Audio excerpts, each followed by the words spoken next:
I never thought a few unpaid bills could tilt my entire life off balance, but that winter proved me wrong.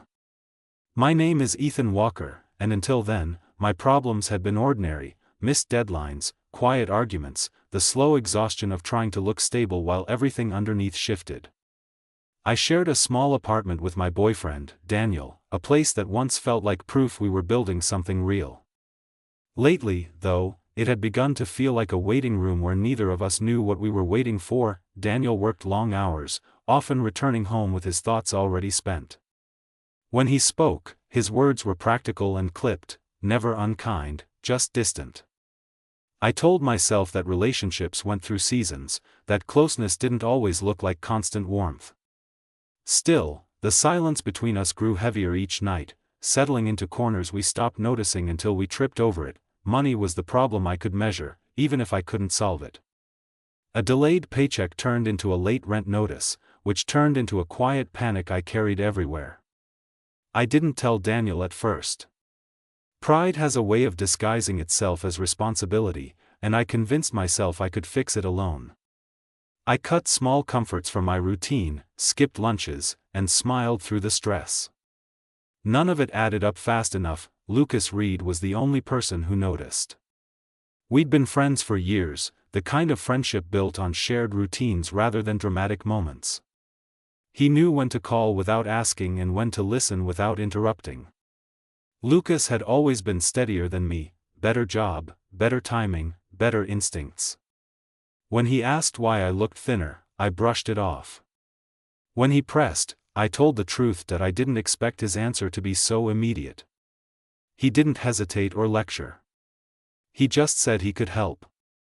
The word help landed softly, almost casually, as if he were offering a ride home. I protested, of course. I listed reasons and promises. Lucas listened, then repeated himself, gentler this time, as if he understood something I didn't. He transferred the money that night. Relief came first, sharp and undeniable. The numbers on my phone changed, and with them, my breathing. I thanked him too many times, each one sincere and inadequate. Lucas brushed it off, saying it was nothing, that friends did this for each other.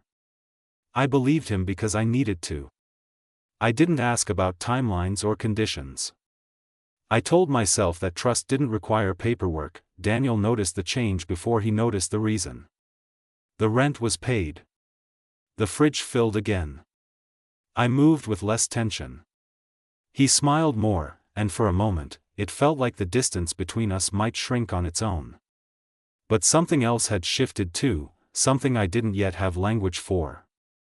The problem had a solution, but the solution came with a presence I hadn't anticipated. Lucas checked in often, always framed as concern. Did the transfer go through? Was I sleeping better? Had things eased up at home? The questions weren't intrusive, but they lingered. When we met for coffee, our conversation stretched longer than before. He remembered details I'd forgotten I'd shared. He looked at me as if he were taking notes, not out of calculation, but attention that I started to notice small things I'd ignored for years: the way Lucas paused before saying my name, the way his voice softened when he laughed. None of it felt threatening. It felt familiar, safe. That was the danger of it. I told myself that gratitude could mimic closeness, that stress could heighten sensitivity. I told myself many things, all of them reasonable, all of them incomplete. At home, Daniel drifted in the opposite direction. Not away from me, exactly, but inward. He listened when I spoke, but his mind seemed elsewhere. I didn't blame him. He carried his own pressures, and I had no right to add mine to the pile. The secret of the loan sat between us like a folded note I hadn't decided whether to pass across the table. Mason Clark, a coworker who'd become a quiet confidant, once asked if everything was okay. I said yes too quickly. He nodded without believing me, but didn't push. There are questions that linger only because we hope they won't need answers. I went back to my desk and tried to focus, but my thoughts kept circling the same point. I owed Lucas something, even if I didn't know what it was. When I finally brought up repayment, Lucas waved it away with a smile that didn't quite reach his eyes. He said there was no rush, that I should focus on getting steady again. His generosity felt generous, but also deliberate, as if time itself were part of the gift. I thanked him, again. He said we'd talk later. That night, I lay awake listening to Daniel breathe, counting the space between us. I told myself that debts could be settled with money, that friendships survived worse tests. I told myself that I was still the same person I'd been before the transfer, just less worried. Yet even as I closed my eyes, a quiet awareness settled in. Something had begun, something I hadn't agreed to but hadn't stopped either. That I didn't know then what Lucas would ask for, or when. I only knew that the relief I felt had edges, and that every favor carries a shape, whether you see it or not. The days that followed settled into a pattern that looked ordinary from the outside but felt increasingly deliberate from within. Lucas became a constant presence, not by intrusion but by invitation I didn't realize I was extending. A text to check in turned into a call. A quick coffee became a long walk. He never mentioned the money unless I did, and when I did, he redirected the conversation with an ease that unsettled me. It was as if the debt existed only when I remembered it, and somehow that made it heavier. Daniel noticed the shift in me before he named it. He asked why I was smiling at my phone, why I seemed distracted at dinner. His tone wasn't accusatory, just curious, but curiosity can bruise when it lands on uncertainty. I told him work was busy, that stress came and went. He nodded, accepting the explanation because he wanted to, not because it convinced him. We were both practicing restraint, careful not to pull at threads we feared might unravel something we weren't ready to lose. Lucas, meanwhile, listened. He asked about Daniel without judgment, about my fears without solutions. He didn't rush to fix things, he let them exist. There was comfort in that restraint, a sense that my thoughts were safe in his hands. I found myself speaking more freely, sharing doubts I hadn't admitted even to myself. Each confession felt small, justified by context, but together they formed a pattern I couldn't ignore. One evening, Lucas suggested dinner at his place. He framed it casually, as a way to save money, as if he were still helping. I hesitated, thinking of Daniel, then agreed, telling myself it was practical. The apartment was quiet and warm, the kind of space that reflected its owner's steadiness. We ate and talked, and for a while, everything felt simple again. Then Lucas asked me why I never talked about what I wanted. The question caught me off guard.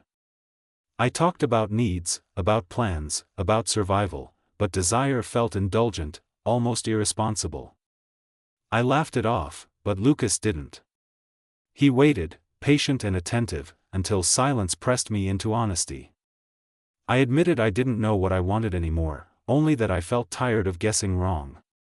Lucas nodded, as if he'd been expecting that answer all along. That was when he said it, not directly, not dramatically, but clearly enough that I couldn't pretend I'd misunderstood. He told me he cared about me in ways he'd never allowed himself to voice. He said the loan wasn't leverage, that he would never ask me to choose him because of it. He said he just wanted the truth between us, whatever that looked like. The words were careful, respectful, and devastating. That I left that night with my thoughts in disarray. Lucas hadn't demanded anything, yet everything had changed. The possibility he'd named lingered, unspoken but present, coloring every interaction that followed. I replayed the conversation in my mind, searching for lines I could redraw, meanings I could soften. Instead, I found myself wondering what it would mean to be seen without explanation. At home, Daniel felt farther away than ever. Not because he'd done anything wrong, but because I was withholding parts of myself I didn't yet understand. I avoided eye contact, filled silence with noise. He asked if something was wrong, and I said no, hating the ease with which the lie formed. It wasn't that I wanted to deceive him, it was that I didn't know how to speak without breaking something. Mason noticed too. At work, he remarked on my distraction, the way I stared past conversations as if waiting for permission to leave them. I shrugged it off, but his concern lingered, a reminder that my internal conflict was no longer invisible.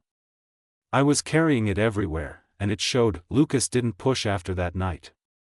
If anything, he pulled back slightly, giving me space that felt both respectful and strategic. The absence made me aware of how much I'd come to rely on his presence. I told myself this was normal, that closeness ebbs and flows. Still, when he texted days later to ask how I was holding up, my relief startled me that we met again, this time in public, where the boundaries felt clearer. Lucas apologized if he'd crossed a line, though his eyes searched mine for an answer he didn't voice. I told him he hadn't, that honesty wasn't a crime. The statement felt true and insufficient. Honesty, I was learning, could be a beginning or an ending, depending on what followed. That night, alone, I confronted the reality I'd been avoiding. I was already betraying Daniel, not through touch or confession, but through secrecy and emotional reliance. The realization didn't come with panic, but with a quiet grief.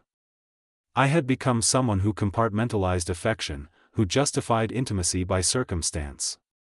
I didn't like that version of myself, but I recognized him that I resolved to make things right, though I wasn't sure what that meant. Repay the loan. Create distance. Tell the truth. Each option carried its own cost, and I felt unprepared to pay any of them. As I lay awake, the future pressed close, full of choices I couldn't delay much longer. Lucas had asked for honesty, not payment. Daniel had asked for nothing at all. Somewhere between those truths, I stood still, aware that indecision itself was becoming an answer. The distance I promised myself I would create never materialized. Instead, it reshaped itself into something quieter and more dangerous. Lucas and I spoke less often, but when we did, the conversations felt weighted, as if every word carried the residue of what had already been said. Silence became a language of its own, charged with meaning neither of us named. That I told myself I was regaining balance. I paid closer attention at home, asked Daniel about his day, cooked dinner more often. On the surface, things improved. Daniel relaxed, mistaking my effort for resolution rather than compensation. His trust made the secret heavier. Each small kindness from him felt like a reminder of the line I'd crossed and the one I was inching toward again. Lucas, meanwhile, remained careful. He didn't flirt or linger. He respected the boundaries we'd implied but never defined. That restraint drew me in more than pressure ever could have. When he asked how I was doing, I answered honestly, and when he listened, I felt understood in a way that made explanation unnecessary. I started measuring my days by those moments, even as I insisted to myself that it meant nothing. The money hovered between us like an unresolved chord. I transferred small amounts whenever I could, more to ease my conscience than to reduce the debt. Lucas accepted them without comment, never checking the balance, never reminding me of what remained. The absence of accounting unsettled me. It blurred the line between obligation and choice, making it harder to tell which one guided my actions. Mason noticed the change before I admitted it to myself. He asked if I was happy, not as a casual question but as a diagnosis. I hesitated too long before answering, and that hesitation told him everything.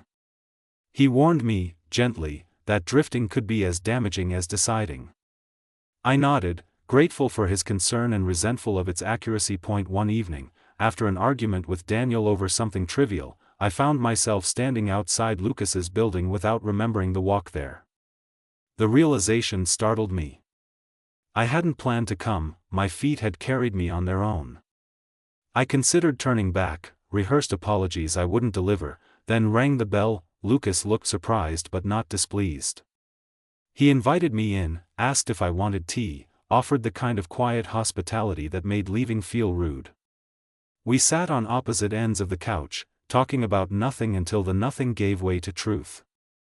I told him about the argument, about feeling unseen and uncertain. He listened without interrupting, his presence steady and attentive. At some point, the space between us narrowed. Not physically, but emotionally, as if the room itself leaned in.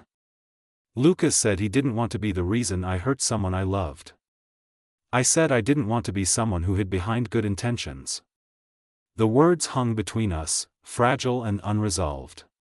When our eyes met, the silence deepened, and I felt the weight of a choice pressing down. Nothing overt happened, and yet everything changed. The intimacy of that moment eclipsed any line I'd been guarding. I left soon after, my heart racing, my mind split between relief and regret. On the walk home, I realized I was already rehearsing what I wouldn't tell Daniel. The realization stung more than guilt, it felt like recognition. At home, Daniel was asleep. I watched him for a long moment, noticing details I'd taken for granted, the curve of his shoulder, the calm rhythm of his breathing. I told myself this was the life I wanted, that uncertainty was temporary. Still, when I lay down beside him, my thoughts drifted elsewhere, and that, more than anything, felt like betrayal. The following days were marked by near misses.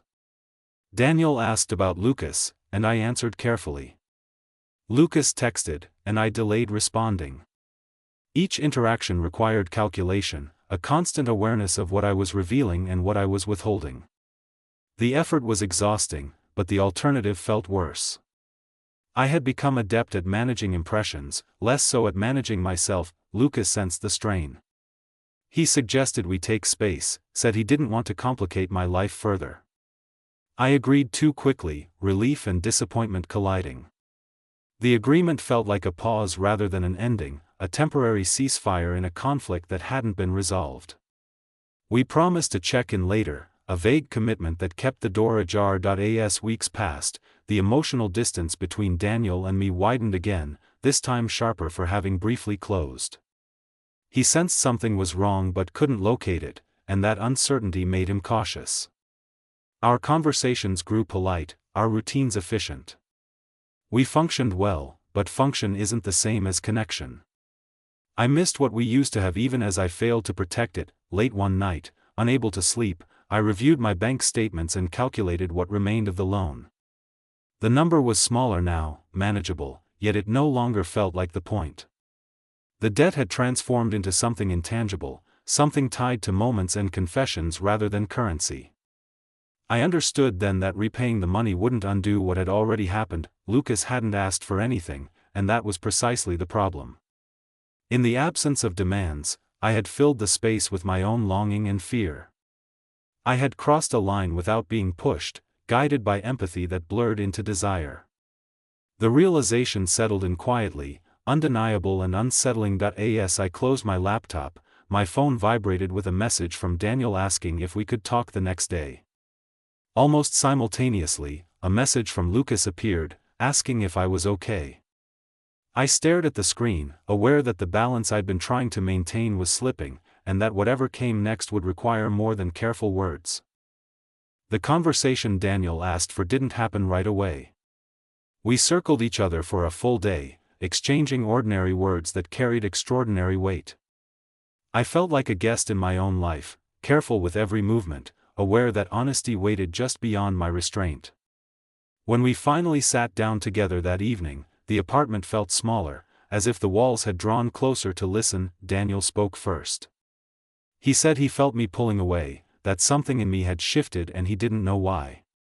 He didn't accuse or demand. He asked if he'd done something wrong. The question landed harder than anger ever could have. I wanted to tell him no, that this wasn't about fault, but the truth was more complicated.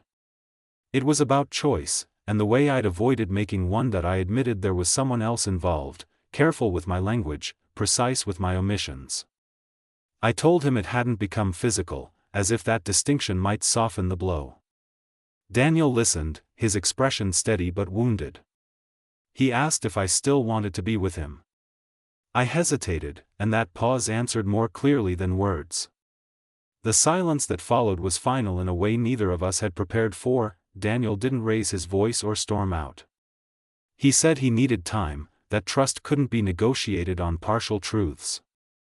He packed a bag and left, promising to call when he was ready to talk again. The door closing behind him echoed through the apartment, a punctuation mark at the end of a chapter one hadn't known how to finish. Alone, I felt the weight of my decisions settle fully. There was no relief, no sense of liberation, only a quiet reckoning. I had wanted clarity, and now I had it, stripped of comfort. I sat with the consequences, letting them exist without justification. Lucas reached out later that night, concerned after not hearing back from me. I told him Daniel knew that things had changed. He apologized, though I hadn't blamed him. He said he didn't want to be the reason I lost something meaningful. I told him it wasn't that simple, that responsibility didn't transfer with good intentions. We agreed to meet, not to decide anything, but to acknowledge what had happened. When we saw each other, the tension was different, heavier for having been named. Lucas asked what I wanted now. The question felt overdue and unavoidable. I told him I needed time alone, that I had to understand myself without leaning on anyone else. He accepted that answer with visible disappointment, but also respect. He reminded me the loan still mattered, that practical things needed resolution. I nodded, grateful for the return to clarity. Over the next weeks, I focused on repayment. Each transfer felt like reclaiming a piece of myself, not because money could undo the past, but because accountability mattered. Lucas never rushed me, never attached conditions. When the final payment went through, I felt a strange mix of closure and loss. The debt was settled, but the imprint remained. Daniel eventually called. We met in a neutral space, both more guarded than before. He said he appreciated the honesty, even if it came late. He admitted he didn't know if he could trust me again. I told him I understood. We didn't reconcile, but we didn't end things with bitterness either. Sometimes, acknowledgement is the most generous outcome available. Mason checked in once, asking how I was holding up. I told him the truth this time, that I was learning the difference between need and desire, between kindness and escape. He nodded, as if he'd expected nothing less. Life didn't reset. It moved forward, altered but intact.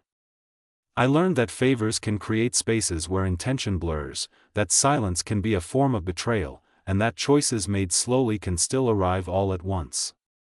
I didn't lose everything, but I lost the version of myself who believed he could avoid consequence through caution. Now, when I think back to the loan, I don't measure it in numbers. I measure it in moments I didn't speak, in pauses that changed direction. I'm still becoming someone who understands what he owes, not just to others, but to himself. And that understanding, unfinished as it is, feels like the truest beginning I have.